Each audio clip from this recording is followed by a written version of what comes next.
তৃতীয়বারের মতো কালেমা পড়ে অপুকে বিয়ে করতে চান ঢালিউড কিং সাকিব খান। গুঞ্জন তোলপাড়, ভাইরাল ভিডিও। ঢালিউডে আবারও বড় চমক, একটি গুঞ্জন দিয়ে ঘিরে সোশ্যাল মিডিয়া তীব্র আলোচনা। সাকিব খান নাকি তৃতীয়বারের মতো কালেমা পড়ে অপু বিশ্বাসকে আবার বিয়ে করতে চান। এই খবর সত্য হলে এটা হবে সাকিব অপুর কথা।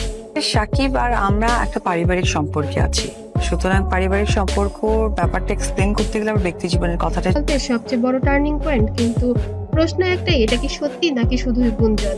সবকিছু শুরু কয়েকটি সোশ্যাল পোস্ট আর ইউটিউব আলোচনার মাধ্যমে।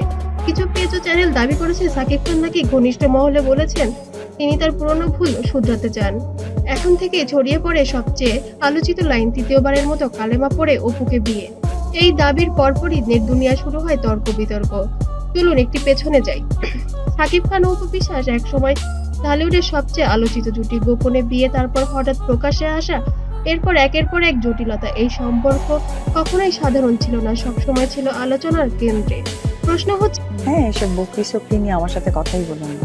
এরা যে লেভেল, যে স্ট্যাটাসে, এদের সেখানেই মানে হঠাৎ আবার কেন এই গুঞ্জন? বিশ্লেষকদের মতে এর পেছনে কয়েকটি কারণ থাকতে পারে। অতীতের ভুলের অনুশোচনা, সন্তানের ভবিষ্যৎ নিয়ে ভাবনা, পারিবারিক চাপ, ইমেজ রিকভারি, এইসব কারণ মিলেই নতুন আলোচনা হয়েছে তাদের বিয়ে নিয়ে।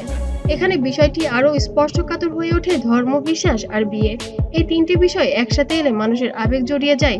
অনেকে প্রশ্ন তুলেছেন, এটা কি শুধু প্রতীকী কথা নাকি ধর্মীয় অনিশ্চয়তার প্রসঙ্গ?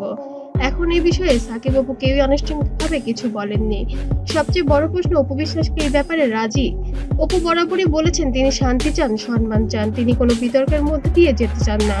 ঘনিষ্ঠ সূত্রের দাবি নিশ্চিত নয় অপু নাকি এখনো সিদ্ধান্ত নেওয়ার আগে সবকিছু নিয়ে আবার পর্যালোচনা করবেন এবং পারিবারিকভাবে এবার সিদ্ধান্ত নেবেন। নিজের আস্থাকে, মনের মধ্যে যে একটা সুন্দর প্রত্যেকের মনে যে এঁকে রেখেছেন, এর চাইতে বড় প্রাপ্তি আর কিছু নেই। আবেগের বশে এবার আর সিদ্ধান্ত নিতে চান না ঢালিউড কুইন। এই গুঞ্জনের পর সোশ্যাল মিডিয়া দুই ভাগে বিভক্ত হয়ে গিয়েছে।